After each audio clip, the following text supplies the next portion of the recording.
اب یہ جو غدیر کا دن بتایا جاتا ہے وہ 18 ذی الحج ہے. ہم چاہے خوشی کا دن ہے اور ہم سب حضرت علی کو مولا مانتے ہیں, امیر المومنین مانتے ہیں, کوئی انکار نہیں ہے.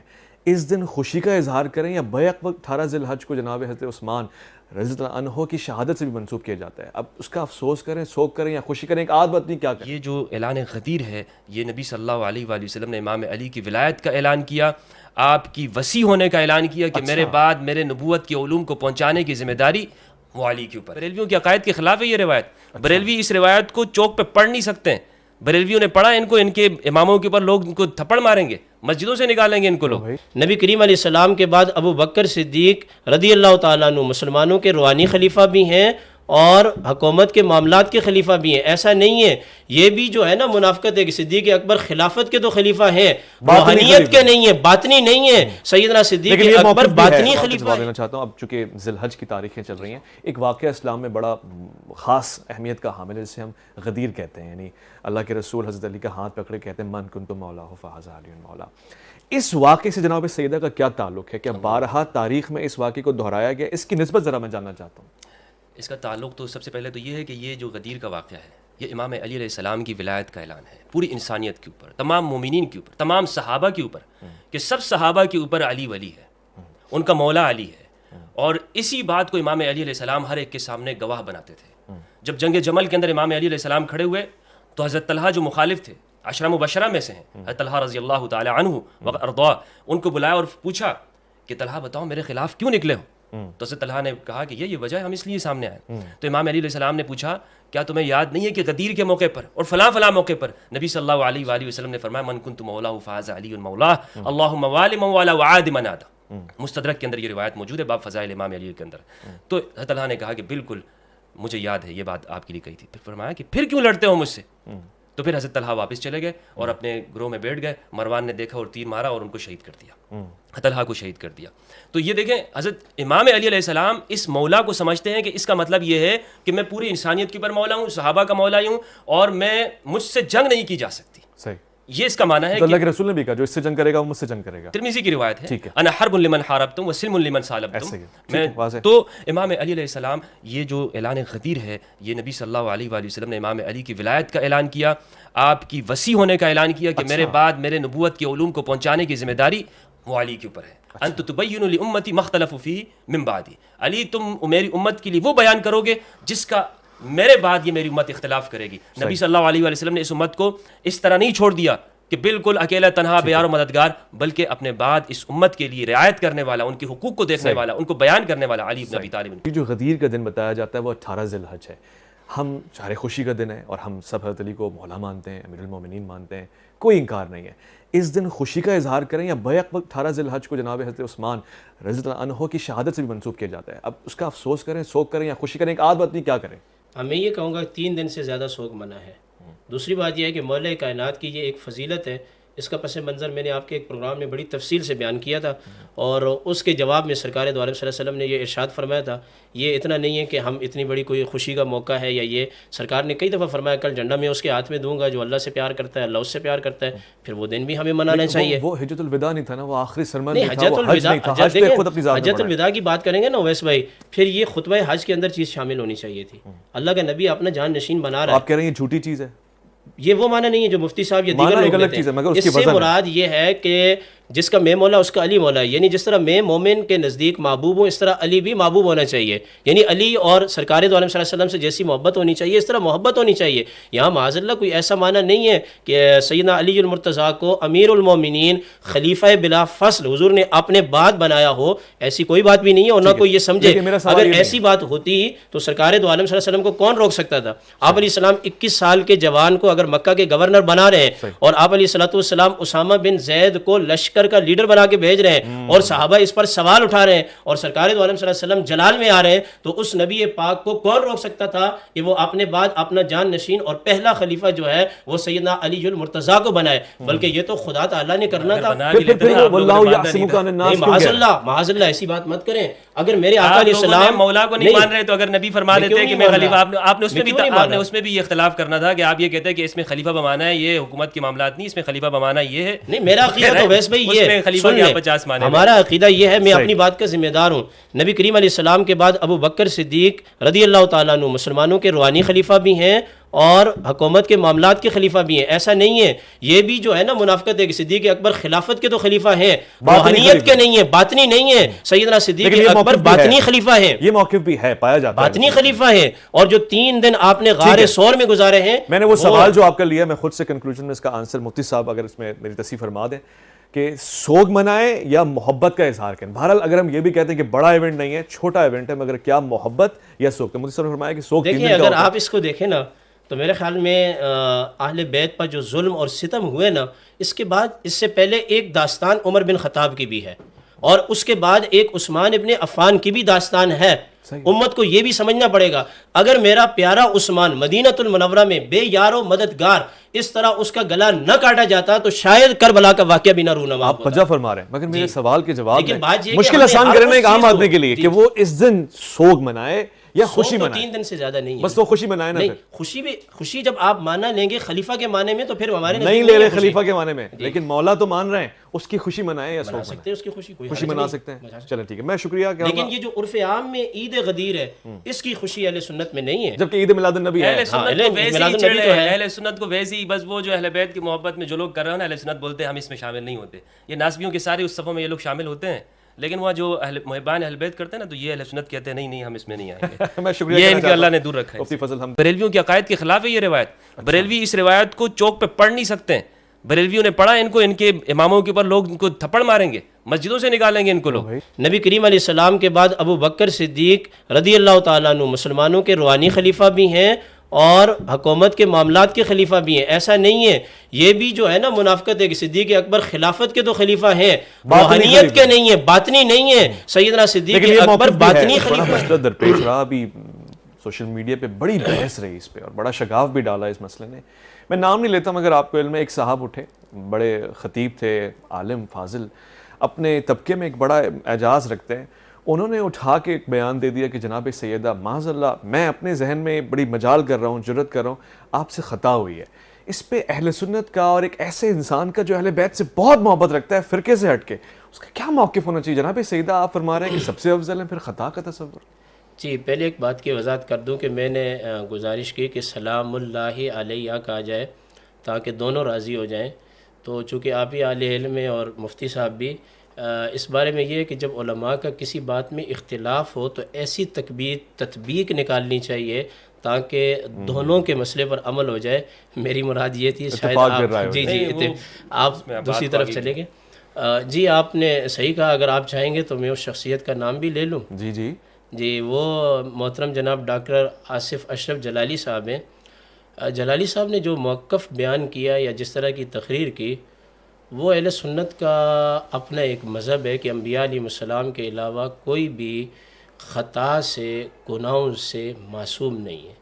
مگر اہل سنت کا عقیدہ یہ ہے کہ اصحاب رسول اور ازواج مطہرات اور اہل بیت کرام اللہ کے فضل سے، اللہ کے کرم سے یہ گناہوں سے محفوظ ضرور ہیں.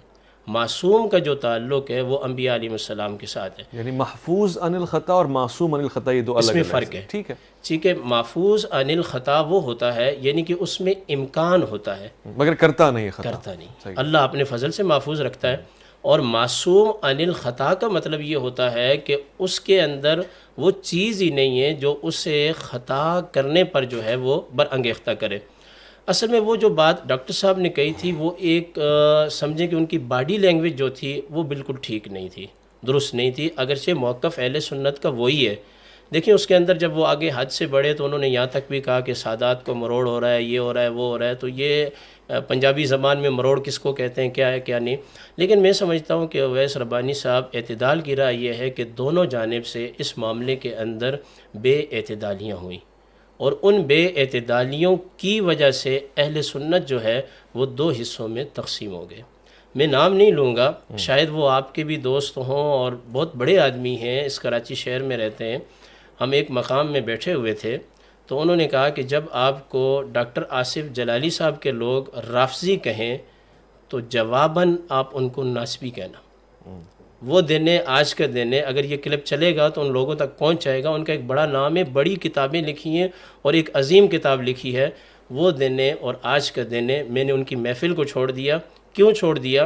کہ جب وہ ہمیں رافضی کہیں تو ہم کسی کو جواب میں ناسبی نہیں کہہ سکتے. جب ہم رفض اور نسب کا فتویٰ لگائیں گے تو یہ تحقیق اور دلائل کی بنیاد پر لگائیں گے. ہم اس میں شدت اختیار نہیں کریں گے. لیکن اہل سنت کا موقف یہ ہے، انبیاء علیہ السلام کے علاوہ جو ہے وہ کوئی بھی گناہوں سے معصوم نہیں ہے. لیکن یہ کہنا امکان ہے، اس کا یہ مطلب ہرگز نہیں ہے کہ وہ گناہ کرتے ہیں. یعنی امکان کا ہونا اور چیز ہے، چونکہ اس میں نبی اور غیر نبی میں بھی فرق ہونا چاہیے. دو اصطلاحات آپ نے ذکر کی. اور دوسری بات یہ ہے جو قبلہ مفتی صاحب نے اپنا موقف پیش کیا کہ تمام انبیاء علیہ السلام کے بعد بی بی پاک سیدہ فاطمۃ الزہرا رضی اللہ تعالی عنہا ہیں. اس میں کوئی شک نہیں ہے. امام مالک کا بھی یہ فتویٰ ہے. لیکن خود رسول خدا صلی اللہ تعالی علیہ وسلم نے 4 خلفائے راشدین کو اپنے بعد افضل قرار دیا اور امت کا اسی پر معاملہ چلا ہوا ہے. اور اس کے بعد پیغمبر نے کسی جگہ پہ بھی نہیں کہا ہے. اور اس کے بعد آپ یہ روایت پیش کر سکتے ہیں. اس کے بعد جو ہے وہ عشرہ مبشرہ ہیں. عشرہ مبشرہ کے بعد جو ہیں نقبائے اولیٰ ہیں. حضرت فاطمۃ الزہرا رضی اللہ تعالی عنہا کو ہم اس طرح بیان کر کے اصحاب رسول کے ساتھ ملا کر کے کہیں ہماری گفتگو سے کوئی یہ نتیجہ اخذ نہ کرے کہ معاذ اللہ یہ سیدنا صدیق اکبر سے بھی افضل سمجھتے ہیں. رسول گرامی صلی اللہ علیہ وسلم کی ذات اقدس، ان کا جسم اقدس، ان کے خون کا ہونا، اس میں کوئی اختلاف نہیں. روایت پیش کر سکتے ہیں. میں ان سے روایت لے لوں کہ بعد مکمل ہو. اگر روایت ہے جیسے کہ آپ فرما رہے ہیں کہ ایسی کوئی روایت نہیں جس میں جناب سیدہ سے اوپر کسی اور کو مقام اور درجہ دیا گیا. دیکھیں حضرت ابوبکر رضی اللہ تعالی عنہ ہمارے سر کے تاج ہیں. بے شک ایسے ہی ہے. ٹھیک ہے، ہم ان سے محبت کرتے ہیں، ان کی تعظیم کرتے ہیں. لیکن وہ ابو قحافہ کے بیٹے ہیں، فاطمہ بنت محمد اللہ اکبر صلی اللہ علیہ وآلہ وسلم. خود دیکھ لیں. نہیں، اس میں دیکھیں تو سیدنا صدیق اکبر رضی اللہ تعالیٰ عنہ چونکہ مرد ہیں اور مردوں کے بارے میں قرآن کریم نے کہا ہے الرجال قوامون علی النساء. میں یہ اس کو کسی تفرقہ کی طرف نہیں لے کے جا رہا. مفتی صاحب ہمارے دوست ہیں، لیکن سمجھنے کے لیے ہماری گفتگو سے کوئی نتیجہ اسی طرح اخذ کرے گا کہ جس طرح جلالی صاحب کو ناسبی بنا دیا اور ان کے مد مقابل کو رافض بنا دیا. میں اس کو کلیئر کر دوں. آپ یہ کہنا چاہ رہے ہیں کہ جناب حضرت ابوبکر صدیق رضی اللہ تعالیٰ عنہ کا مقام سب سے افضل ہے اور 4 خلفاء ان کے بعد جناب سیدہ کا نام آتا ہے. اگر میں صحیح سمجھاؤں تو مقام فضیلت میں یہ ترتیب ہے. نہیں، مقام فضیلت میں دیکھیں خواتین کے اندر خود رسول خدا نے فرمایا کہ سیدہ فاطمۃ الزہرا تمام کی سردار ہیں سوائے ختیجہ کے اور سوائے مریم کے. تو میں یہ کہنا چاہتا ہوں کہ قبلہ مفتی صاحب کا موقف اپنے تئیں ٹھیک ہے، ان کی اپنا جو تحقیق ہے، لیکن ان کی بات کے اندر نقص تو یہاں ہی وارد ہو گیا. اہل سنت کے یہاں ڈبل سٹینڈرڈ بہت ہیں اویس بھائی. اہل سنت ہر جگہ پھنستے ہیں. آپ ان سے پوچھیں نا کہ افضل کون ہے تو یہ آپ سے کہیں گے کہ حضرت ابوبکر افضل ہیں، سے پھر حضرت عمر، پھر عثمان، پھر حضرت علی. ٹھیک ہے، پھر عشرہ مبشرہ. تو سیدہ کہاں ہے؟ امام حسن کہاں ہے؟ امام حسین کا جو سیدہ شباب اہل الجنہ ہے وہ کہاں پر ہیں؟ اور پھر عشرہ مبشرہ میں یہ حدیث ہے، اس میں 10 نام ہیں اور یہ سب قریش کے ہیں. امام علی علیہ السلام واحد ہے جو بنی ہاشم کے ہیں، باقی سارے قریش کے افراد ہیں. کوئی ایک انصاری صحابی اس میں نہیں ہے. انصار صحابہ کی کیا فضیلت ہے؟ جن سے محبت رکھنا ایمان ہے اور بغض کرنا نفاق ہے، جنہوں نے اسلام کے لیے سب سے زیادہ قربانیاں دی. قریش جو مہاجر طبقہ تھا انہیں اپنے گھروں کے اندر لا کے ٹھہرایا، ان کے لیے اپنی بیویاں تک طلاق کرنے کی انہوں نے اپنی اجازت دے دی. اس طبقے کا کوئی ذکر نہیں ہے. قرآن مہاجر اور انصار دونوں کا ذکر کرتا ہے، السابقون الاولون من المہاجرین والانصار. لیکن اہل سنت کا ہمیشہ اصول رہا یہ کہ یہ ان لوگوں کی تعریف زیادہ کرتے ہیں کہ جو مہاجر طبقے میں سے ہیں، جو بلکہ اس میں بھی جو زیادہ جو آخر زمانے میں آئے. یعنی آپ دیکھ لیں یہ کبھی بھی اپنی تقریروں میں سعد بن عبادہ کا ذکر نہیں کریں گے، یہ کبھی بھی ایوب انصاری کو نہیں رکھیں گے، اس کا بیان نہیں کریں گے. یہ لوگ یہ انصار صحابہ ہیں کہنا تو ناانصافی ہوگی جناب. نہیں صاحب، اگر قبلہ مفتی صاحب میری بات کو سمجھے ہو یہ جو بات ہے نا تو کہ میں نے یہ کہا ہے کہ خلفائے راشدین، سنیں ایک منٹ یہ میرا نقطہ ترتیب ذرا بیان فرما دیں. خلفائے راشدین کے بعد عشرہ مبشرہ اور عشرہ مبشرہ کے بعد میں نے نقبائے اولیٰ اور نقبائے ثانیہ کا ذکر کیا ہے. اور مفتی صاحب بخوبی جانتے ہیں کہ نقبائے اولیٰ جو ہیں یہ 7 یا 10 افراد وہ ہیں جو مدینہ کے تھے اور انہوں نے آ کے حج کے ایام میں سرکار کی مکی زندگی میں اسلام قبول کیا. اور 70 افراد وہ تھے جو دوسرے سال آئے تو ہم آلریڈی مہاجرین صحابہ کی تعریف تو کر رہے ہیں، لیکن بات یہ ہے کہ قبلہ مفتی صاحب یہ بھی تو ہمیں بتائیں نا کہ جو مرد تھے اصحاب رسول، ان کی فضیلت کو مفسرین کرام نے بھی بیان کیا، محدثین کرام نے بھی بیان کیا. میں نہیں کر رہا، یہ شروع سے کیا ہوا آ رہا ہے. لیکن مجھے یہ بتائیں نا کہ خواتین کی بھی کیٹیگری مفسرین کرام نے بنائی ہو، سوائے اس کے کہ جو سرکار دو عالم صلی اللہ علیہ وسلم کی حدیثیں ہیں، یہ بھی تو ہمیں بتایا جائے نا. اور پھر مفتی صاحب نے خود پڑھا ہے. مفسرین کو چھوڑیں، جب قرآن نے بیان کر دیا ایک سابق طبقہ ہے، ایک ان میں مہاجر اور ایک انصار طبقہ ہے، قرآن نے بیان کر دیا، آپ مفسرین کی کیا بات کرتے ہیں؟ آپ نے خود ابھی فرمایا کہ فاطمۃ الزہرا سلام اللہ علیہا ان کی ولادت نبوت سے 5 سال پہلے ہوئی ہے. جی بے شک. تو سابقون اولون ان سے زیادہ کون ہو سکتا ہے جو نبوت کے گھر میں؟ نہیں، سابقون الاولون کو ہم 40 سال کے بعد لیں گے، اعلان نبوت کے بعد، پہلے ہم ذکر نہیں کریں گے. چلیں تو یہ اصول ہے، یعنی کہ جب قرآن میں یہ ہے وَالسَّابِقُونَ الْأَوَّلُونَ، تو سرکار دو عالم صلی اللہ علیہ وسلم کی اعلان نبوت کے بعد جو لوگ آپ سے جڑ گئے اسلام کے معاملے میں. سیدہ آپ کے ساتھ جڑی ہیں کہ نہیں جڑی؟ ہاں وہ تو شروع سے جڑی ہوئی ہیں، اس میں تو کوئی انکار نہیں. 40 سے پہلے جڑی ہوئی ہیں. اگر اظہار حضور نے والا میں صرف یہ بات کر رہا ہوں اویس ربانی صاحب، میرا جو نقطہ ہے وہ یہ ہے کہ مطلقاً بغیر کسی قید کے یہ کہنا کہ انبیاء علیہ السلام کے بعد سیدہ فاطمۃ الزہرا سلام اللہ علیہا افضل ہیں، تو اس میں سرکار دو علیہ وسلم کی جو حدیث پاک ہے وہ بھی نقص وارد ہوتا ہے. معاملہ ہوتا ہے حضرت مریم کو اور حضرت خدیجہ کو سرکار دو علیہ وسلم نے مستثنا فرمایا ہے. تو اس میں دیکھیں نا، اگر نام لے کے مستثنا فرمایا، نام لے کے، اگر اس میں اگر میرے مستدرک کے اندر روایت اہل سنت میں کوئی بات ہوتی تو میں نے آپ سے یہ کہا ہے کہ امام مالک کے نزدیک ہاں آپ افضل ہیں. جی روایت کیا پیش فرما رہے ہیں؟ روایت یہ ہے کہ مردوں میں سے انبیاء آئے، کاملین آئے، اور خواتین میں 4 آئیں، 4 کاملین ہیں. اس میں جو حضرت عیسیٰ علیہ السلام کی والدہ ہیں مریم ہیں، اور آسیہ ہیں، اور اسی طرح ختیجہ اور فاطمۃ الزہرا علیہ السلام. یہ 4 مستدرک کی روایت ہے. یہ 4 خواتین کا نبی صلی اللہ علیہ وآلہ وسلم نے نام لیا ہے کہ یہ عورتوں میں کاملین ہیں. باقی جو مولانا صاحب عرض کر رہے ہیں نا، انہوں نے ایک بات یہ فرمائی کہ محفوظ ہیں. محفوظ اور معصوم میں کیا فرق ہے؟ یعنی ایک بندہ یہ کہ وہ اس میں گناہ کی طاقت ہے، اللہ نے اس کو محفوظ رکھا ہے، اس کا مطلب یہی ہوگا نا وہ زندگی میں گناہ کرتا نہیں ہے.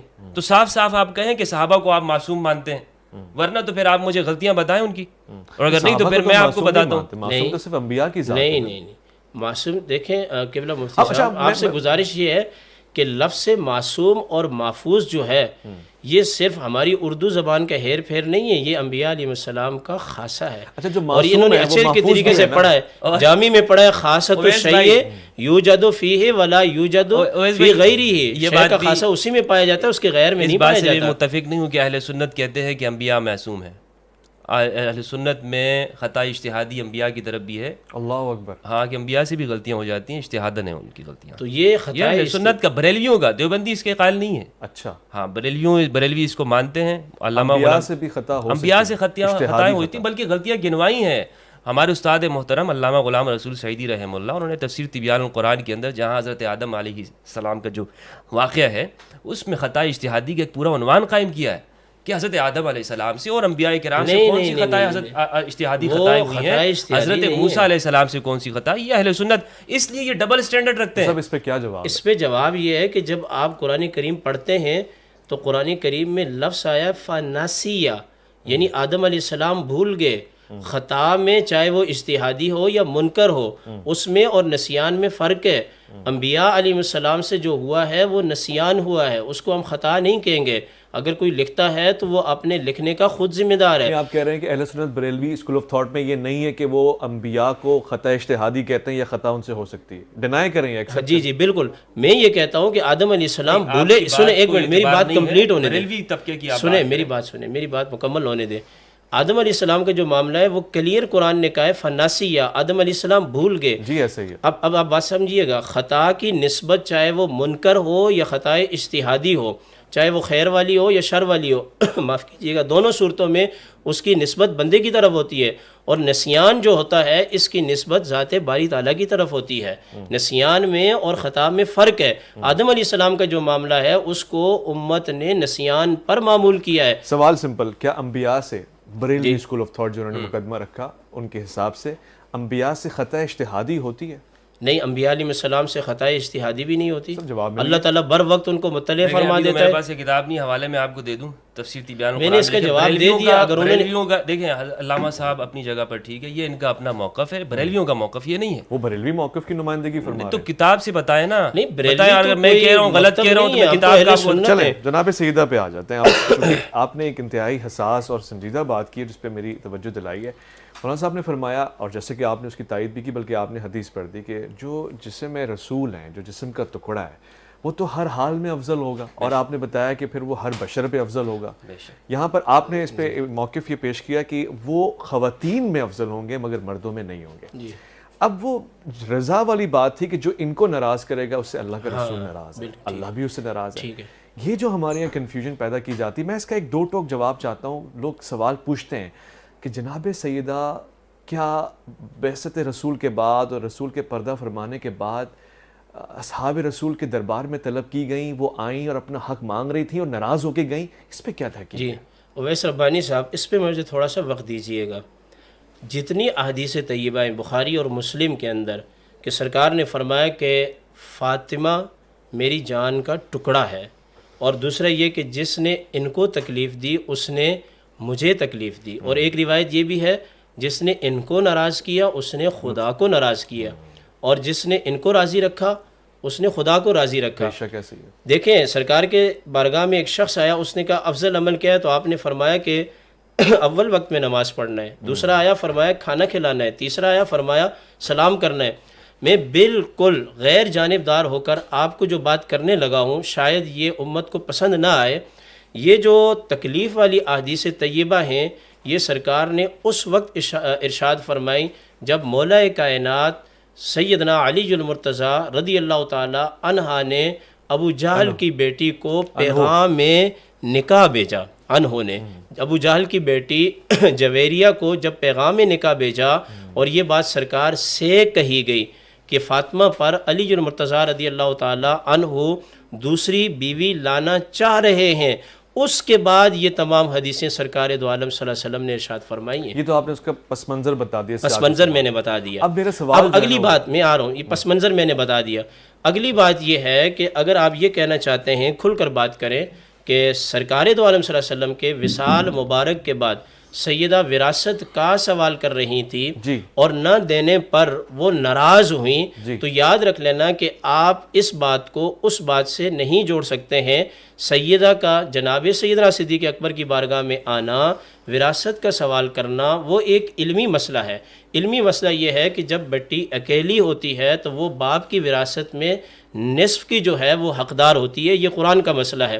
وہ جب سیدنا صدیق اکبر رضی اللہ تعالیٰ عنہ کے پاس آئیں تو آپ نے فرمایا انبیاء نہ وارث بنائے جاتے ہیں اور نہ وہ کسی کو وارث بناتے ہیں. یہ کہہ کر سیدہ فاطمہ الزہرا واپس چلی گئیں سلام اللہ علیہا، اور پھر اپنے گھر میں رہیں. اس کے بعد 6 ماہ کا عرصہ ملا ہے، اور آپ خود فرماتی ہیں کہ سرکار کے وصال سے مجھے اتنی تکلیف ہوئی ہے کہ اگر یہ رات پہ ہوتی تو دن ہو جاتا، دن پہ ہوتی تو یہ رات ہو جاتا، پہاڑ بھی نہ برداشت کر پاتے. اور لوگوں نے یہ بات سمجھی کہ چونکہ ایک مکالمہ آیا تھا اور اس مکالمے کے نہ پورا ہونے کی وجہ سے بی بی پاک فاطمہ الزہرا ناراض ہو گئی اور انہوں نے دل پر بات کو لے لیا، اور معاذ اللہ یہاں تک بھی کہہ دیا کہنے والوں نے کہ ان کی وفات بھی اسی وجہ سے ہوئی. یہ ایک بہت بڑا ظلم ہے اور قرآن کے خلاف ہے. قرآن یہ کہتا ہے فَإِذَا جَاءَ أَجَلُهُمْ لَا يَسْتَأْخِرُونَ سَاعَةً وَلَا يَسْتَقْدِمُونَ. موت کا جو معاملہ ہے وہ اللہ کے ہاتھ میں ہے. ایسا دوسری بات یہ ہے، میں اس پہ ایک جواب لے لوں تاکہ ایک منٹ یہ بات میں بیان کر دوں. دوسری بات یہ ہے کہ اس وقت یہ بھی طے پایا تھا کہ جو باغ فدق تھا یہ مال غنیمت تھا، اور باقی بنو نذیر کے جو اموال تھے وہ مال فے تھے. مال فے میں تو اختیار ہے کہ اسے دے دیا جائے، صدقہ کر دیا جائے کل کا گول، لیکن باغ فدق کا جو معاملہ تھا وہ سرکار دو عالم صلی اللہ علیہ وسلم نے اپنے لیے غربا کے لیے رکھا ہوا تھا. اچھا پھر یہ سیدنا صدیق اکبر کا معاملہ نہیں ہے. بات تو یہ ہے نا کہ اتنا بڑا معاملہ ہو گیا، مفروضہ مان لیتے ہیں کہ بی بی پاک کا اسی وجہ سے انتقال ہوا، سب باتیں وہ جھوٹی روایتیں ہم مان لیتے ہیں. پھر بات تو یہ ہے کہ مولا کائنات رضی اللہ تعالیٰ عنہ کی جب خلافت آئی تو مولا کائنات نے پھر اس باغ کو تقسیم کیوں نہیں فرمایا؟ سوال ہے، بالکل ویلڈ کویسچن ہے. میں مصعب اور پھر اس سوال کا جواب اب ٹائم زیادہ ہو جائے گا، میں نے اس سوال کا جواب آپ سے لینا ہے فضل احمد صاحب. مگر میری آڈینس جو 1 سیکنڈ کا آنسر لے کے آگے گفتگو سننا چاہتی ہے. جی جناب سیدہ دربار میں اپنا حق مانگنے گئیں, یس اور نو؟ گئیں. جی بالکل بالکل گئیں. اب وہ یہ لینا چاہتے ہیں کہ کیا ان کو حق ملا یا نہیں ملا؟ نہیں ملا. اب آپ اس سوال کا جواب دے رہے ہیں جو مجھ سے فرما رہے ہیں. اس میں انہوں نے حضرت نے 2 جگہ بات کی, اور میں اگر کوئی بات کروں گا تو حضرت کو ویسی ناراضگی ہوگی کہ مجھے بھی ناسبی کہہ رہے ہیں. نہیں دیکھیں, یہ ناسبیت کسے کہتے ہیں؟ ناسبیت یہ نہیں ہے کہ آپ آج کے زمانے میں کوئی شخص کھڑا ہو جائے اور وہ اہل بیت کو گالیاں دینے لگے. ناسبیت یہ بھی ہے کہ آپ وہ امام علی علیہ السلام کی جانب وہ باتیں منسوب کریں کہ جو نواسب کرتے تھے. اب انہوں نے ایک روایت پڑھی ہے یہاں پر, بخاری کی حدیث ہے, بخاری کی 3110. یہ انہوں نے فرمایا کہ آپ نے سوال یہ کیا تھا کہ جو میں نے حدیث پڑھی تھی, جس نے سیدہ کو راضی کیا اس نے مجھے راضی کیا, جس نے سیدہ کو ناراض کیا اس نے مجھے ناراض کیا. انہوں نے کہا یہ جتنی بھی روایتیں ہیں یہ اس موقع پہ حضور نے فرمائی ہیں کہ جب حضور کو معلوم ہوا کہ علی ابو جہل کی بیٹی سے شادی کرنے والا ہے, تو حضور نے فرمایا جس نے فاطمہ کو غصہ دلایا اس نے مجھے غصہ دلایا. یعنی زندگی میں علی نے ہی غصہ دلایا فاطمہ کو. یہ وہ سارے مجرموں سے یہ لوگ پردہ ڈالنا چاہتے ہیں کہ جنہوں نے سیدہ کو دنیا میں ستایا اور ان کو تکلیفیں دی. نہیں, صحیح بخاری میں روایت کا اچھا میں روایت میں آپ کو بتاتا ہوں اس روایت کا, یہ بریلویوں کے عقائد کے خلاف ہے یہ روایت. بریلوی اس روایت کو چوک پہ پڑھ نہیں سکتے ہیں. بریلویوں نے پڑھا, ان کو ان کے اماموں کے اوپر لوگ ان کو تھپڑ ماریں گے, مسجدوں سے نکالیں گے ان کو لوگ, اس لیے کہ اس روایت کے اندر موجود ہے کہ نبی صلی اللہ علیہ میری بات سنیں, میری اچھا آپ اہل سنت, آپ مسجدوں کے باہر لکھا ہوا ہے آپ لوگوں نے, بریلوی لکھا ہوا ہے, دیوبندیوں نے ملحق بمفاق مدارس لکھا ہوا ہے, سب کو پتہ ہے. کوئی اہل سنت نہیں ہے یہاں دیوبندی ہے یا بریلوی ہے یا اہل حدیث ہے. میں روایت آپ کو بتا رہا ہوں, یہ صحیح بخاری کی روایت ہے 3110. اس کے آخر کے الفاظ ہیں یہ روایت قرآن کے خلاف ہے, اور جو روایت قرآن کے خلاف ہو وہ روایت مسترد ہوتی ہے. قرآن کے خلاف نبی صلی اللہ علیہ وآلہ وسلم قرآن کے خلاف بات نہیں کر سکتے. اس روایت میں ہے, سب سے آخر میں الفاظ میں آپ کو پڑھتا ہوں, حدثنی فصدقنی ووعدنی ووفالی وانی لست احرم حلالا ولا احل حراما. میں کسی حرام کو حلال نہیں کرتا ہوں اور حلال کو حرام نہیں کرتا ہوں. ولکن واللہ لا تجتمع بنت رسول اللہ صلی اللہ علیہ وآلہ وسلم وبنت عدو اللہ عبدا, کہ لیکن کبھی بھی رسول اللہ کی بیٹی اور عدو اللہ کی بیٹی ایک ساتھ ایک جگہ پہ جمع نہیں ہوں گے. 2 باتیں اس میں, نبی حلال و حرام کرتے ہیں کہ نہیں کرتے؟ مجھے بتائیے بریلویوں کے کیا عقیدہ ہے؟ بریلوی آپ اور قرآن کا کیا ہے؟ قرآن مجید کے اندر ہے یحل لهم الطیبات ویحرم علیہم الخبائث. یہ پیغمبر ان کے لیے حلال طیبات چیزوں کو حلال کرتے ہیں اور خبیث چیزوں کو حرام کرتے ہیں. قرآن کی آیت کہہ رہا ہے کہ پیغمبر حرام خبیث چیزوں کو حرام کرتے ہیں اور طیبات کو حلال, اور روایت کہہ رہی ہے کہ میں کسی چیز کو حلال و حرام نہیں کرتا ہوں. ایک بات تو یہ. دوسری بات یہ ہے کہ نبی صلی اللہ علیہ وسلم نے فرمایا کہ بنت رسول اللہ اور بنت عدو اللہ جمع نہیں ہو سکتے, جبکہ خود نبی صلی اللہ علیہ وآلہ وسلم نے بنت عدو اللہ کو اپنے ساتھ جمع کیا. جب پیغمبر کے نکاح میں بنت عدو اللہ جمع ہو سکتی ہے, صفیہ بنت خویی بن اخطب, وہ مسلمان تھی, وہ نہیں بنت عبداللہ اس وقت دشمن تھی, دشمن کی بیٹی, اللہ کے رسول کے دشمن کی بیٹی تھی, اس وقت دشمن تھے. ہاں اللہ کے رسول کا معاملہ الگ ہے, حضور رسول کی بیٹی کا معاملہ الگ ہے. تو وہی نا, اللہ کے رسول اپنے ساتھ جمع کر رہا ہے اپنے نکاح میں, اس وقت تو دشمن کی بیٹی. لیکن یہ بات کر لیں, آخر میں اس کا جواب دے دوں گا, بات کو یہ بھی نہیں سمجھ پائے. ہویئی بن اخطب الیہودی, وہ اللہ کا دشمن ہے کہ نہیں؟ ٹھیک ہے, یہ بھی ایک اچھی مثال ہے. ان کی بیٹی صفیہ ہے کہ نہیں؟ ٹھیک ہے, تو اللہ کے رسول نے جمع کیا اپنے نکاح. کیوں کی پورا پس منظر بتائیں. کچھ وہ جو واقعہ ٹھیک ہے, پہلے یہ حضرت نہیں حضرت دحیہ کلبی کو دے دی تھی, پھر اصحاب رسول آئے کہ یہ جمع تو ہوئی نا, وہ کہہ رہے ہیں, لیکن پس منظر دیکھنا پڑے گا ہر چیز کا. بالکل دیکھنا پڑے گا. پس منظر بیان کر دیں, باقی میں یہ بیان پس منظر یہ ہے, اصل میں دحیہ کلبی کو دے دی تھی, پھر اصحاب نہیں سنے نا پوری بات, اصحاب رسول آئے, انہوں نے عرض کی یا رسول اللہ یہ شہزادی ہیں, اگر آپ اس طرح عام بندے کو, عام صحابی کو دے دیں گے تو ان کے اندر ایک اچھی روایت نہیں جائے گی, تو یہ آپ کو جچتی ہے اور آپ نکاح کریں. سامنے لے لیتا ہوں یہ آپ کو, لیکن اگر یہ بہت واضح مثال ہے, ام حبیبہ بنت ابی سفیان. جی ٹھیک ہے. جب سرکار نے ام حبیبہ سے نکاح فرمایا, اس وقت حبشہ میں تھی ام حبیبہ, اور ان کے شوہر عبداللہ بن جہش وہ مرتد ہو گئے تھے, نصرانی ہو گئے تھے. ٹھیک جی ٹھیک ہے, صحیح ہے, ٹھیک ہے. اور پھر تو نبی صلی اللہ علیہ وسلم نے ان کے پیغام بھیجا, تو وہاں پہ جو حبشہ کا جو حکمران تھا, انہوں نے نکاح پڑھا دیا. اور اس وقت ابو سفیان مسلمان نہیں تھا, اسلام کا سب سے بڑا دشمن تھے.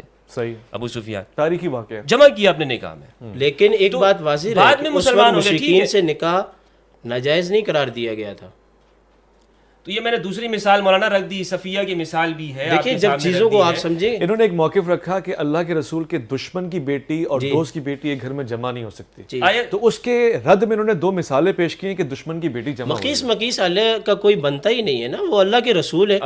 ادھر حضرت آسیہ ہیں, ادھر فرعون ہے, ادھر لوط علیہ السلام ہے, ادھر ان کی بیوی ہیں. دیکھیں اللہ نہیں اس طرح اگر یہ بات کریں گے تو پھر صرف رسول کے جسم کا ٹکڑا ہونا, جیسے پہلے انہوں نے بات کی, کتنے انبیاء علیہ السلام کے جسم کے ٹکڑے تھے لیکن ان کا معاملہ الگ تھا. اس میں بھی ہم نے ایمان اور تقویٰ کو دیکھنا ہوگا. اپنے ساتھ رکھا تو جسم کا جو ٹکڑا ہے, یہ ان کا قیاس کرنا درست نہیں ہے. ٹکڑا ہے وہ بلا شک کچھ. اچھا میں ان کو بتا دیتا ہوں, اب بخاری شریف کی یہ روایت انہوں نے پڑھی ہے نا, میں آپ کو بات کلیئر کر دوں. میں آپ کے پاس بات نہیں ہے, نہیں کافی وقت ہو گیا, میں بات کلیئر کر دوں. ابھی تک یہ بات سمجھے نہیں ہے مفتی صاحب, مفتی صاحب یہ بات سمجھے نہیں ہے.